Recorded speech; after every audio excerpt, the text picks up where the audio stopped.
하나님의 말씀은 누가복음 16장 19절에서 31절 말씀 제가 다 봉독해 올려드리겠습니다. 한 부자가 있어 자색 옷과 고운 베옷을 입고 날마다 호화롭게 즐기더라. 그런데 나사로라 이름하는 한 거지가 번데투성이로 그의 대문 앞에 버려진 채 그 부자의 상에서 떨어지는 것으로 배불리려 하며 심지어 개들이 와서 그 헌대를 핥더라. 이에 그 거지가 죽어 천사들에게 받들려 아브라함의 품에 들어가고 부자도 죽어 장사되매 그가 음부에서 고통 중에 눈을 들어 멀리 아브라함과 그 품에 있는 나사로를 보고 불러 이르되 아버지 아브라함이여 나를 긍휼히 여기사 나사로를 보내어 그 손가락 끝에 물을 찍어 내 혀를 서늘하게 하소서. 내가 이 불꽃 가운데서 괴로워하나이다. 아브라함이 이르되 예 너는 살았을 때에 좋은 것을 받았고 나사로는 고난을 받았으니 이것을 기억하라. 이제 그는 여기서 위로를 받고 너는 괴로움을 받느니라.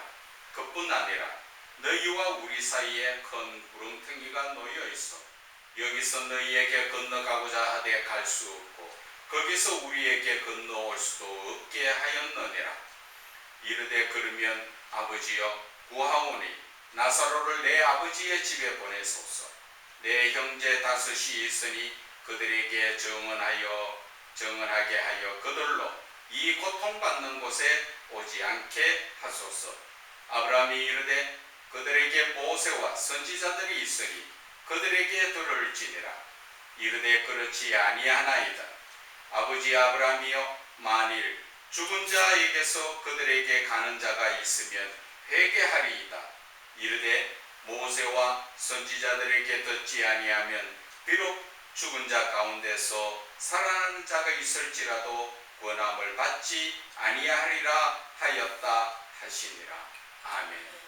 예수님을 믿어도 사랑이 없는 자라는 제목으로 은혜를 나누고자 합니다.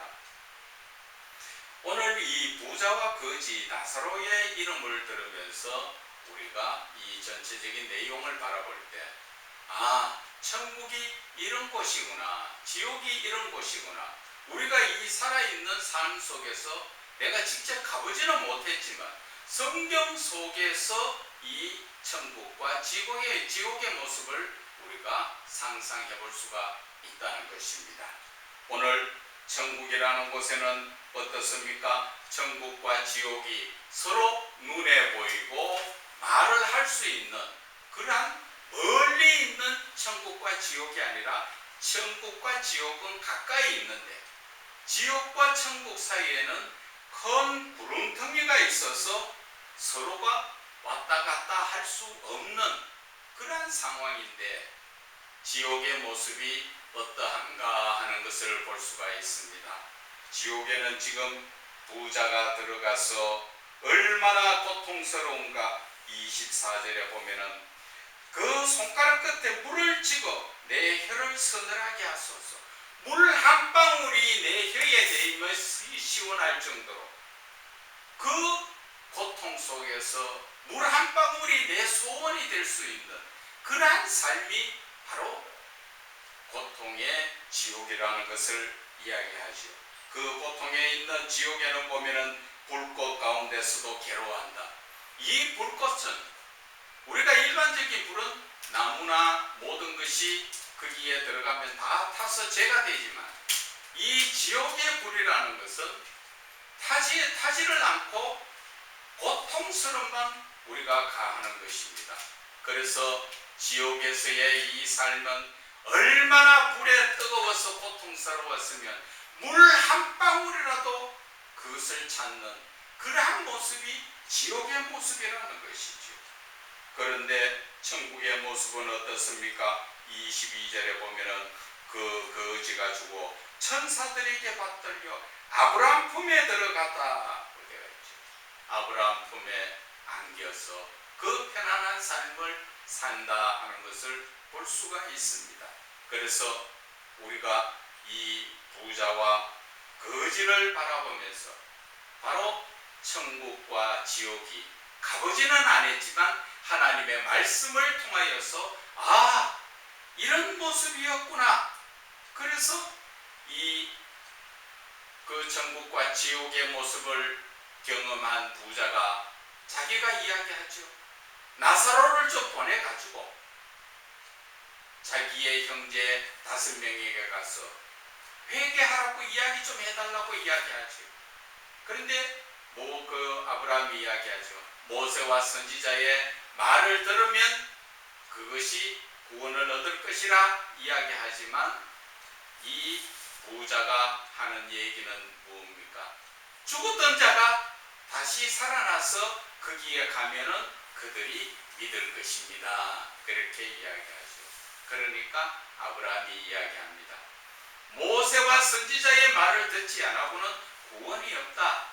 아무리 죽었다가 살아나도 그것을 보고 믿는 자가 없다. 그 이야기를 하죠. 그 이야기의 말은 하나님의 말씀을 이 땅에서 믿지 않는 자가 놀라운 기적의 모습을 봐도 안 믿는다 하는 그 이야기를 합니다. 그렇기 때문에 우리는 하나님의 말씀을 믿고 하나님의 말씀에 순종함으로써 우리는 천국에 가서 하나님과 더불어 우리는 그 낙원에서 기쁘고 즐거운 삶을 살아야 되겠다 하는 것입니다. 그래서 오늘 이 본문의 말씀을 우리가 한 절 한 절 풀어보면 참 재밌는 말씀이 많습니다. 한 부자가 있어 자색 옷과 고운 베옷을 입고 날마다 호화롭게 즐기더라. 부자는 자색 옷 자체를 입는 게 부자가 아니면 입을 수 없는, 요즘으로 말하면은 몇 천만 원짜리 몇 억짜리 밍크 코트나 마찬가지죠. 그 밍크 코트 없는 사람들은 못 입습니다. 그런 정도로 이 시대에서 색깔 있는 옷을 입었다는 것은 부자다 하는 그런 표시지요. 그리고 여기에서 베옷을 입고 있다 하는 것은, 베옷은 원래 굵은 베옷은 슬픔을 인정하는 것입니다. 그 굵은 베옷을 입는 것은 내가 슬픔을 당했거나 아니면 회개할 때 그때에 입는 옷이 베옷인데, 여기에서 고운 베옷, 아주 베옷이 곱다는 거죠. 가는 실로 짰는 것은 그것은 고급 베옷이다. 그것을 입고 날마다 호화롭게 좋은 거 먹고 좋은 옷 입고 호화롭게 그렇게 살았다는 것입니다. 그런데 20절에 보면은 나사로라 이름하는 한 거지가 헌데투성이로 그의 대문 앞에 버려진 채, 지금 나사로 거지는 온몸이 헐어서 진물이 질질 나고 그 상태가 아주 안 좋은 거죠. 그래서 동네 사람도 너 그렇게 살지 말고 부잣집에 가서 거기에서 나오는 음식이라도 좀 얻어먹고 그게 살아라. 너 몸이 그래가 어디가 동냥도 못하겠고 그렇지 않느냐 해서 들어다가 부잣집 대문 앞에다 갖다 버려버렸죠. 그런데 이 나사로라 한 거지는 참, 저와 여러분이 과거에 어떻게 잃어보면은 헌디가 났다고 많이 이야기하죠. 부스럼 났다 이렇게 해서 팔이나 손이나 여러 군데에 부스럼 나면은 잘 낫지도 않고 진물이 질질 나는 그런 모습을 봤죠. 그런데 이 나사로는 헌데투성이다, 온몸이 다 헐었다 하는 것과 마찬가지지요. 그래서 그 부자 집 앞에 버려진 채 그 부자의 상에서 떨어지는 그것을 먹으면서 배부를 배 좀 부리려고 하고 있는데 거기에 누가 돌봐주는 사람이 없더라. 심지어 개가 와서 그 헌대를 핥더라. 헌대를 핥아준다는 것은 치료를 하는 거죠. 오히려 사람은 돌아보지 않는데 짐승이 와서, 개가 와서 그 헌대를 핥아주는 그러한 모습을 본다는 것입니다. 여러분, 오늘 여러분의 모습이 나사로의 모습이라면 얼마나 참 비참하고 초라한 모습일까요? 그런데 이 나사로는 21절에 부자의 상에서 떨어지는 것을 배부른다. 요즘 이 현대식으로 말하면 음식물 쓰레기 나오는 것을 그 중에서도 골라 먹고 배 좀 부리려고 하고 있는데 그것도 여의찮다, 그런 얘기를 하죠.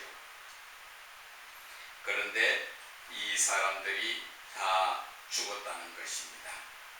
거지도 죽었는데 거지는 천사들에게 받들려 아브라함 품에 거기에 안겨있고, 또 22절 끝에 보면은 부자도 죽어 장사됨에 그가 음부 지옥에서 고통 중에 눈을 들어 멀리 아브라함과 그의 품에 있는 나사로를 봤다는 거죠. 그러면은 이 부자의 입장에서 보면은 나사로를 잘 알고 있는 사람이죠. 자기가 돌봐주지는 못했지만 그 사람이 알고 있는 사람이라는 겁니다. 그래서 나사로를 불러서 나사로를 보고 있고, 그게 나사로라는 것을 알지요. 그래서 24절에 불러 이르되 아버지 아브라함이여 나를 긍휼히 여기사 불쌍히 여기사 하나님의 사랑으로 불쌍히 여기사 나사로를 보내가 그 손가락 끝에 물을 찍어서 자기 혀에 좀 대어서 자기를 좀 시원하게 해달라. 얼마나 더웠으면 물 한 방울이 귀한 그런 것이 소원이 될 정도의 모습이라는 것입니다. 그런데 오늘 제가 말씀드리고 싶은 것은 바로 부자의 모습이라는 것입니다. 부자가 예수 믿는 사람입니까? 안 믿는 사람입니까? 부자도 예수 믿는 사람이지요. 요즘으로 말하면 하나님을 알고 하나님 안에 있던 사람이지요. 왜 그러냐? 그 증거가 22절에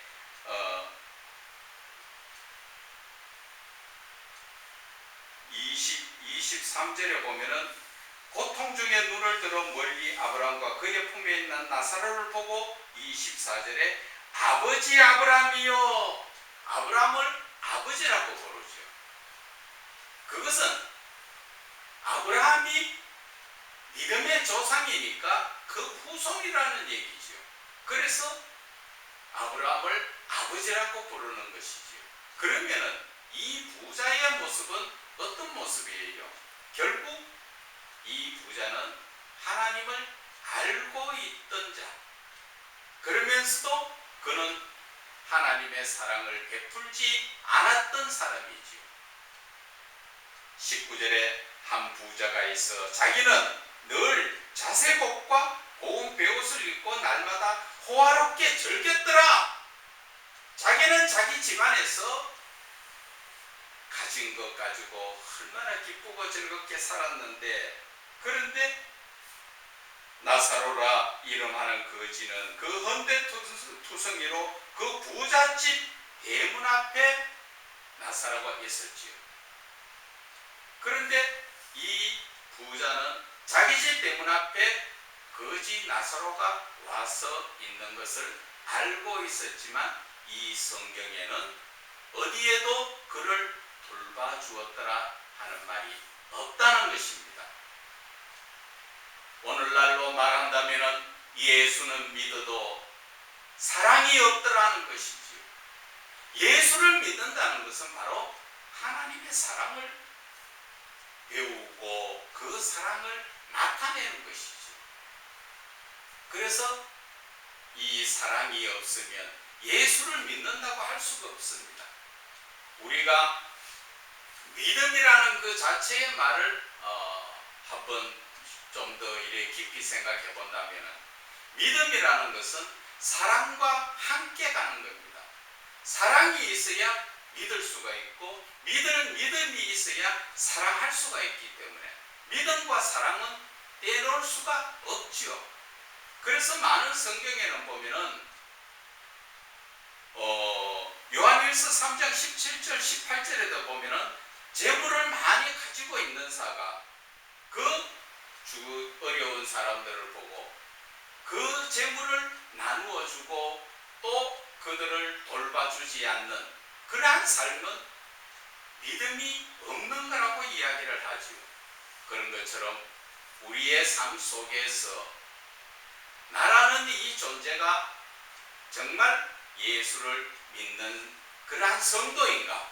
아니면 이 부자처럼 나만 잘 되면 되고 나만 잘 먹으면 되는 그러한 것인가? 우리는 생각해 봐야 하는 것입니다. 그래서 우리가 마태복음 19장 그 20절에서부터 쭉 내려가면은 그 부자 청년이 나오지요. 예수님 앞에 찾아왔습니다. 예수님 앞에 어떻게 해야 영생을 얻으리까?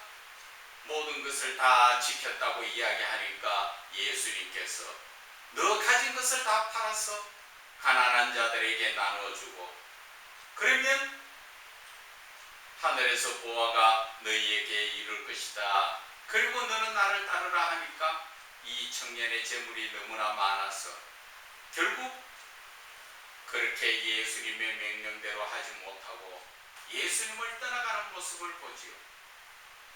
결국 부자는 천국 가기 힘들다 하는 얘기가 23절에 나오지요. 그 부자가 천국 가기 힘들다는 것은 왜 그럴까요?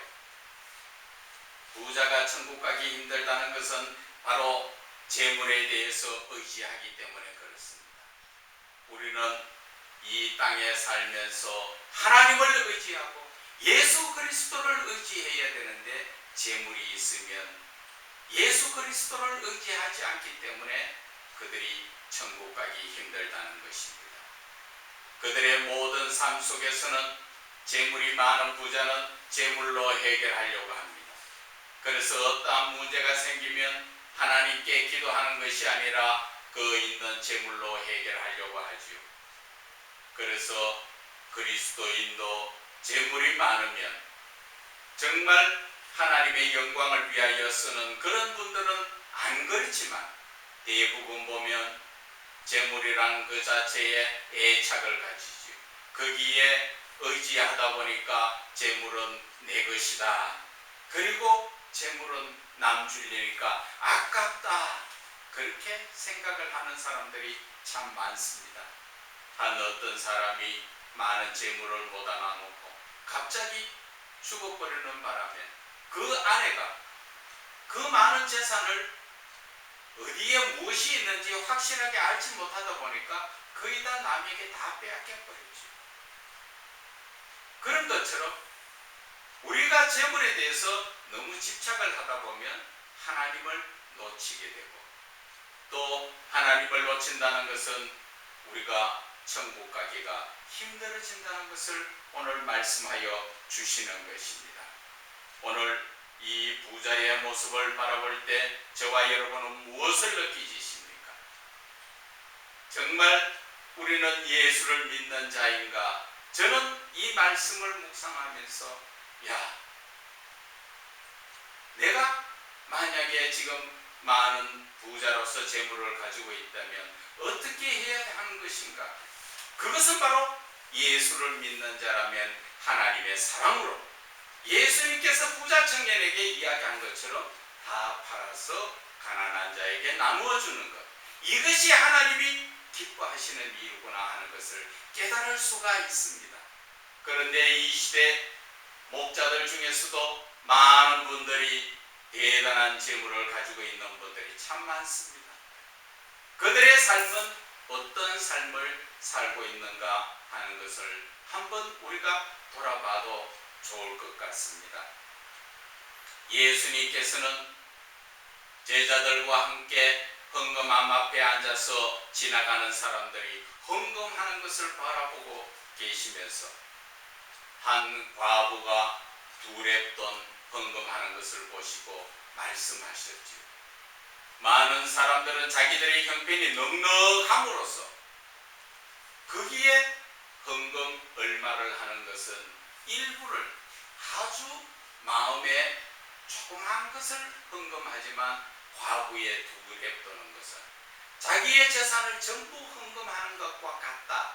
다른 말로 이야기하면 우리의 마음으로 바라볼 때 하나님 앞에 부자가 헌금하는 것은 없는 사람 입장에서는 그 헌금이 큰 것 같이 보이지만 하나님이 보실 때는 그 마음의 작은 부분을 하나님 앞에 드리는 것밖에 안 되고, 또 과부의 두랩 또는 자기 자신의 생활비, 자신의 마음을 모두 하나님께 드리는 그러한 모습이라고 이야기를 하는 것입니다.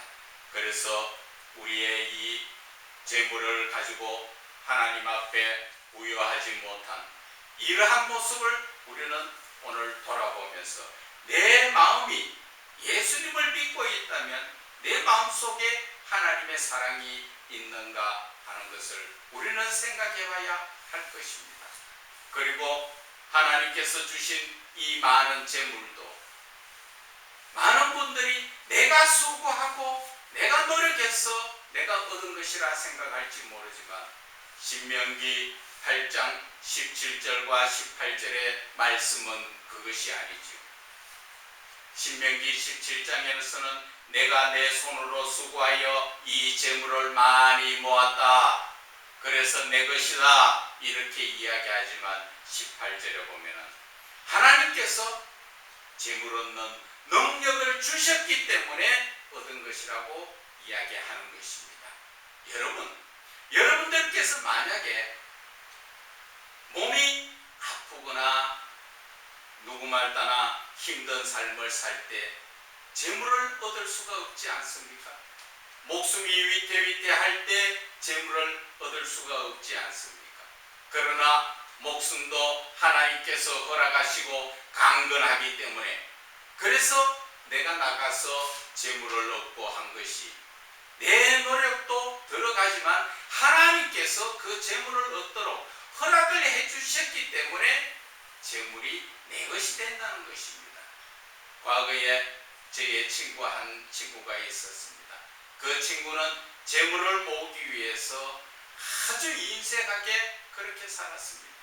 친구들과 만나도 식사 대접 한번 안 합니다. 돈은 많이 있지만.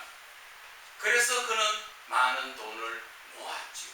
그런데 이런 일 저런 일 사고가 생기니까 그 모아놨던 돈이 다 나가더라는 것이죠. 그런 것을 바라볼 때 하나님께서 재물 얻는 능력을 주셨기에 그 재물이 모인다는 것입니다. 그렇지 못하고 내가 내 생각대로 살면 누가복음 12장의 부자의 모습처럼 아무리 많이 쌓아놓은 재물이라도 하나님께서 오늘 밤 내 영혼을 걷어가면 그 남은 것이 누구의 것이 되겠느냐 하는 말씀을 우리는 마음에 새겨야 됩니다. 우리가 그리스도인입니까?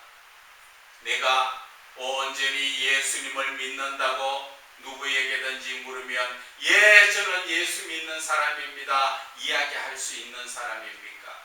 예수를 믿는다는 것은 바로 하나님의 사랑을 알고 하나님의 사랑으로 나눌 줄 알고 이웃을 내 몸같이 사랑할 줄 아는 자가 바로 예수 믿는 자요 그리스도인인 것이고, 그런 자를 하나님께서는 내 자녀로 택해 주셨다는 것을 우리는 깨달아 알아야 할 것입니다.